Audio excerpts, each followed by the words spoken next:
नमस्कार दोस्तों, मैं शिवानी वर्मा स्वागत करती हूं आप सभी का आपके अपने इस YouTube चैनल पे। दोस्तों, थंबनेल देखकर आपको पता चल गया होगा कि आज मेरा ये वीडियो परमाणु बम से रिलेटेड है कि भारत में किस तरह से कितने संघर्षों के बाद भारत ने परमाणु बम बनाया। दोस्तों, जो भी परमाणु संपन्न देश हैं, युद्ध की स्थिति में परमाणु बम हमले की धमकी देने लगते हैं। जैसा कि आपने देखा, जब यूक्रेन रशिया वॉर स्टार्ट हुआ, रसिया ने अपनी प्रतिरोधी शक्तियों को अलर्ट पर रखने का आदेश दे दिया, जिनमें परमाणु बम भी शामिल हैं। साथियों, ये बात भी सत्य है कि कोई भी देश परमाणु बम युद्ध नहीं चाहता, क्योंकि सभी को पता है परमाणु बम युद्ध मानवता के लिए कितना विध्वंसक है। इसके इस्तेमाल का परिणाम एक बार पूरी दुनिया 1945 में देख चुकी है। दुनिया में अब तक केवल 2 बार परमाणु बम से हमला किया गया है, जिसने भयंकर तबाही मचाई थी। आज से 77 वर्ष पहले अमेरिका ने 6 अगस्त 1945 को हिरोशिमा और नागासाकी 2 शहरों पे परमाणु बम गिराया था, जिसमें हिरोशिमा में 80,000 लोग मारे गए और नागासाकी में 70,000 लोगों की मौत हुई। इसके परिणाम स्वरूप आज भी इसकी रेडिएशन की वजह से लोगों में कैंसर जैसी बीमारियां पाई जाती हैं।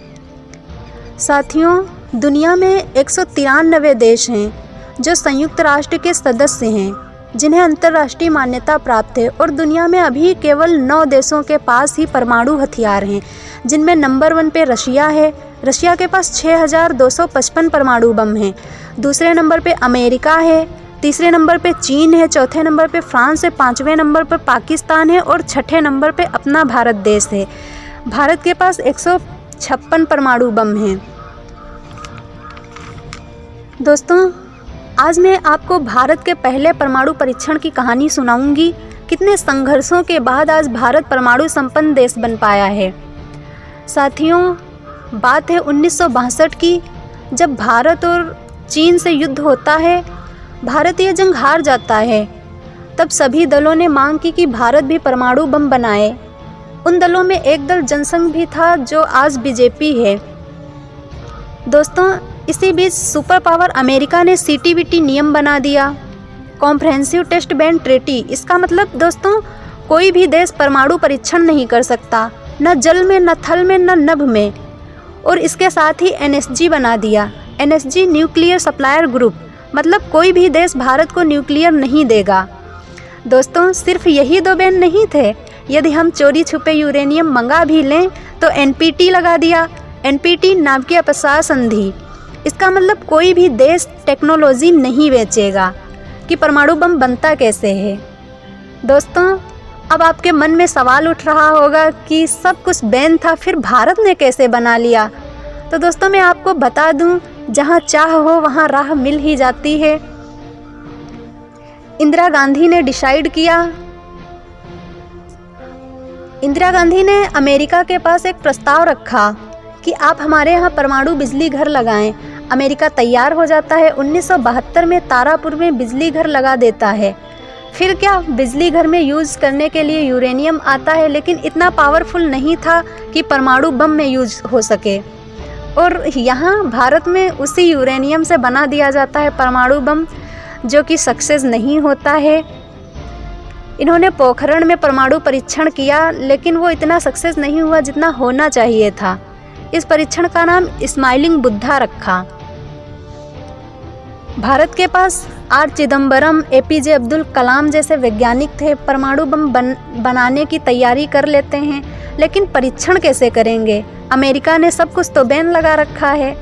साथियों, इसी बीच सरकार बदलती है। अटल बिहारी वाजपेयी PM बनते हैं, एक ऐसे नेता जिन्होंने पूरी छूट दे दी कि आपको जो भी करना है, जैसे भी करना है करिए, हमें परमाणु बम चाहिए। दोस्तों, भारत की मुश्किलें यहीं समाप्त नहीं होती हैं। 1974 में परमाणु परीक्षण हो चुका था, जो कि सक्सेस नहीं हुआ था। अमेरिका को शक था कि APJ अब्दुल कलाम जैसे वैज्ञानिक भारत में परमाणु बम सक्सेस ना कर दें, इसलिए भारत पर निगरानी के लिए सैटेलाइट छोड़ देता है और APJ अब्दुल कलाम को नासा बुला लेता है। कहा कि आप नासा के लिए काम करिए। कलाम साहब के अंदर देश प्रेम की भावना शुरू से ही थी। उन्होंने नासा का ऑफ़र ठुकरा दिया, लेकिन वहीं पर उन्होंने उस सैटेलाइट को देख लिया जो भारत पर निगरानी के लिए अमेरिका ने छोड़ी थी और आकर भारत में बता दिया। दोस्तों, प्रधानमंत्री जी ने पहले ही सारी छूट दे रखी थी। कलाम साहब ने कहा कि ऐलान कर दीजिए यहाँ पे मिलिट्री एक्सरसाइज होने जा रहा है। सभी वैज्ञानिक वर्दी में काम करने लगे। इस तरह से दोस्तों 9 मई 1998 को जैसे ही अमेरिका का सैटेलाइट भारत से गुजरा, तुरंत ही भारत के परमाणु बम का ब्लास्ट कर दिया गया और तुरंत ही अटल बिहारी वाजपेयी ने मौसम विभाग को फ़ोन करके कहा कि राजस्थान में भयानक तूफान आया है, वहाँ पर कोई नहीं जाएगा। साथियों, इस तरह से 11 मई से लेकर 13 मई तक 5 भूमिगत परमाणु परीक्षण किए और स्वयं को भारत ने परमाणु संपन्न देश घोषित कर दिया। प्रधानमंत्री अटल बिहारी वाजपेयी जी 20 मई को बुद्ध स्थल गए, वहीं पर देश के लिए एक नारा दिया, जय जवान जय किसान जय विज्ञान। अमेरिका को पता चलता है, वह आग बबूला हो जाता है। कहता है हम कभी भी भारत को मान्यता नहीं देंगे कि भारत परमाणु संपन्न देश है। हमारे प्रधानमंत्री भी कहाँ कम थे, मीडिया के सामने आते हैं और कहते हैं कि जो चीज़ हमारे पास है उसके लिए हमें किसी के प्रमाण की आवश्यकता नहीं है। साथियों, कहानी यहीं समाप्त नहीं होती। उधर पाकिस्तान ने भी परमाणु परीक्षण कर लिया। भारत में होने के बाद अब अमेरिका ने दोनों देशों पर एम्बार्गो प्रतिबंध लगा दिया। मतलब कोई भी देश भारत से सामान नहीं खरीदेगा। दोनों देशों की अर्थव्यवस्था गिर गई। भारत की फिर भी ठीक थी, लेकिन पाकिस्तान बिल्कुल तबाह हो गया।